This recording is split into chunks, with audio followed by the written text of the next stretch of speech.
우리에게 주시는 하나님의 말씀 신약 고린도전서 3장입니다.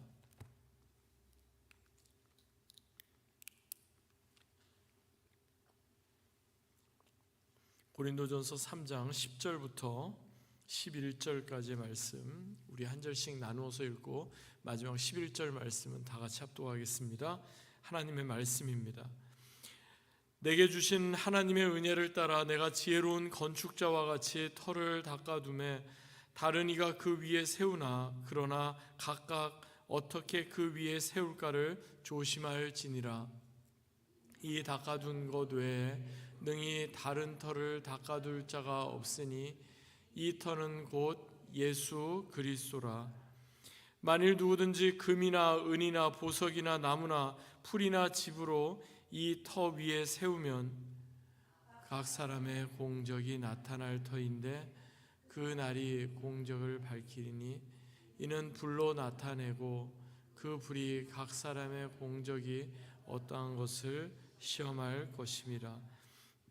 만일 누구든지 그 위에 세운 공적이 그대로 있으면 상을 받고 누구든지 그 공적이 불타면 해를 받으리니 그러나 자신은 구원을 받되 불 가운데서 받은 것 같으리라.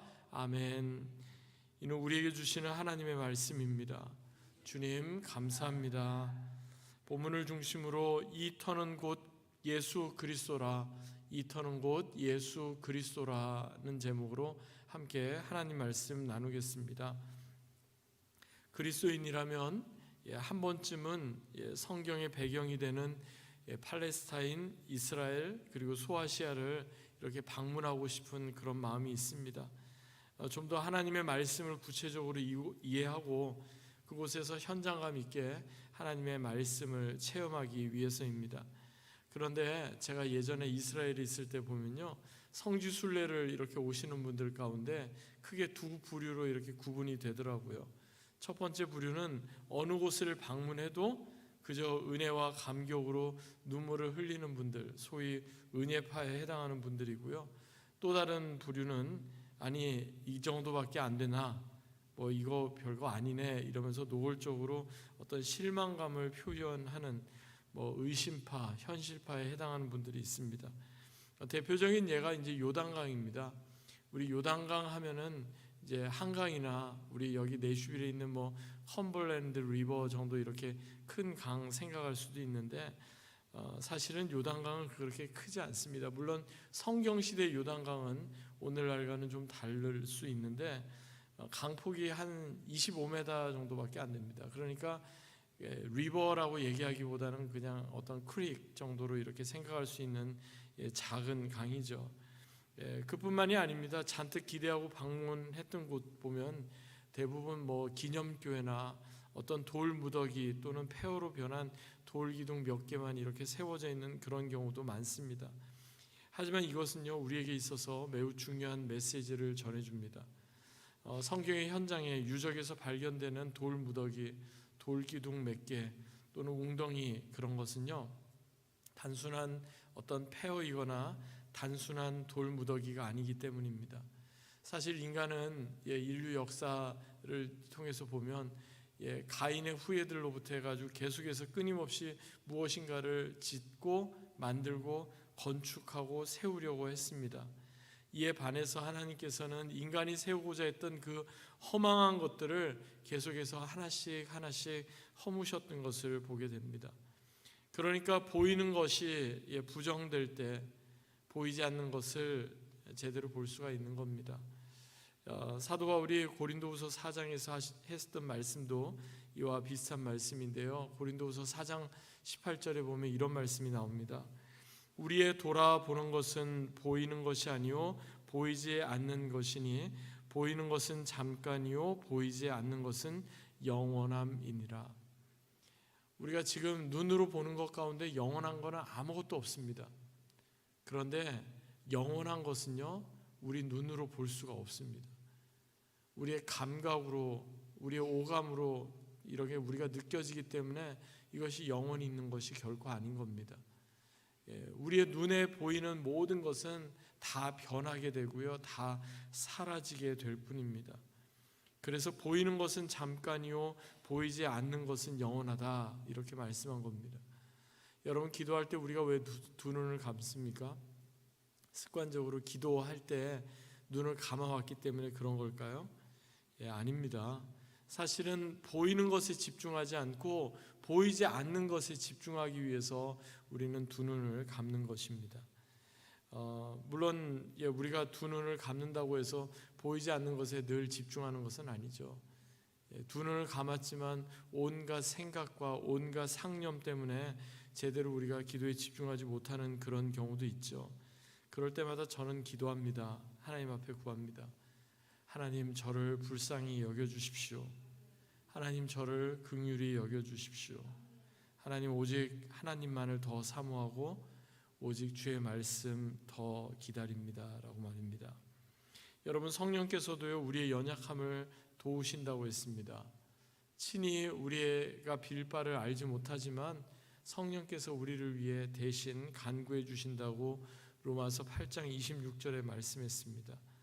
지금도 그러한 하나님의 은혜가 저와 여러분 가운데 있습니다.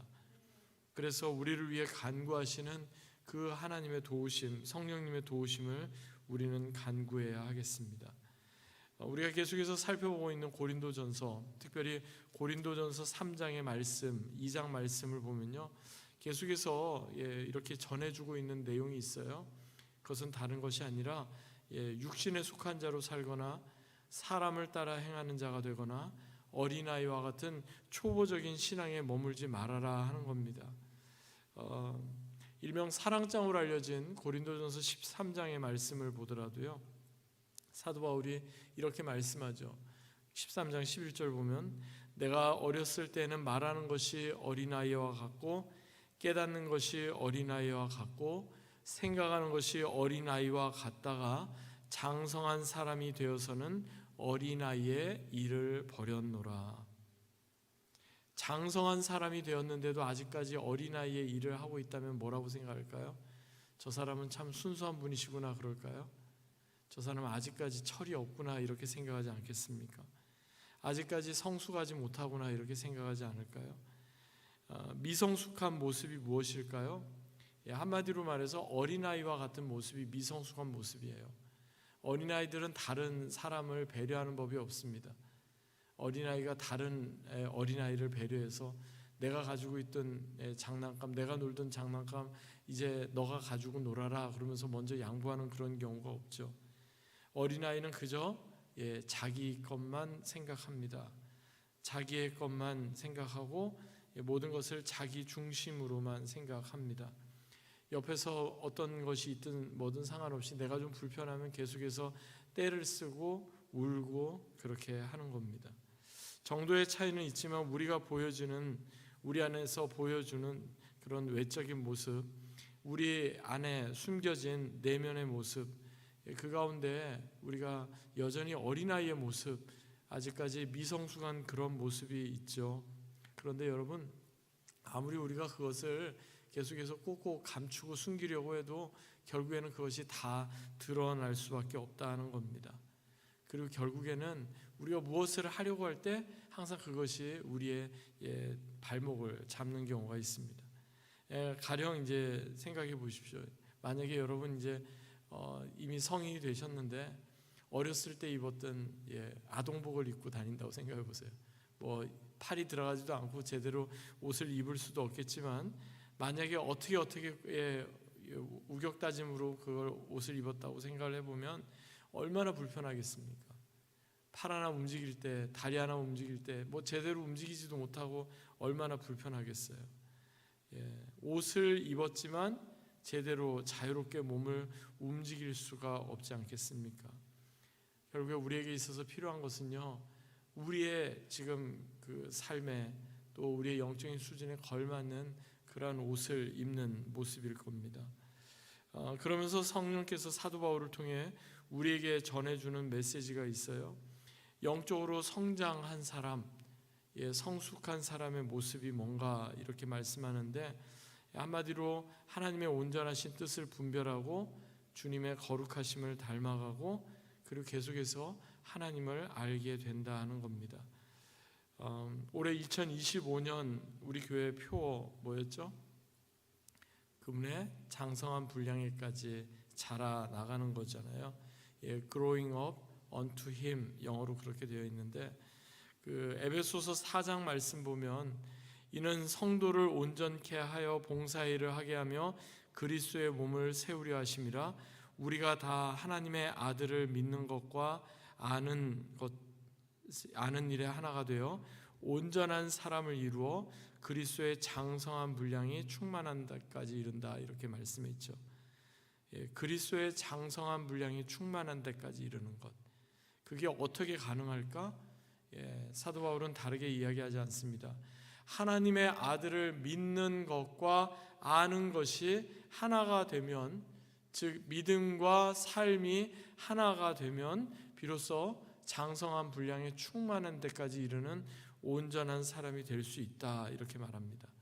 오늘 본문은요, 이처럼 장성한 분량에 충만한 데까지 이르는 온전한 사람의 그 가장 그 기초 파운데이션이 무엇인지를 말씀해 주고 있는데, 본문이 시작되는 10절 그리고 11절 한번 보시겠습니다. 사도 바울은요, 집을 짓는 건축자에 지금 비유하고 있는데요, 우리 같이 한번 읽어보겠습니다. 시작. 내게 주신 하나님의 은혜를 따라 내가 지혜로운 건축자와 같이 터를 닦아두매 다른 이가 그 위에 세우나 그러나 각각 어떻게 그 위에 세울까를 조심할지니라. 이 닦아둔 것 외에 능히 다른 터를 닦아둘 자가 없으니 이 터는 곧 예수 그리스도라. 아멘. 이 터는 곧 예수 그리스도라, 이렇게 지금 말씀하면서 예수님께서 그 터를, 파운데이션을 닦아두셨대요. 그리고 모든 성도들은 이처럼 예수님께서 닦아두신 그 터, 파운데이션 위에 무엇인가를 세우는 자들이다, 이렇게 말씀하고 있습니다.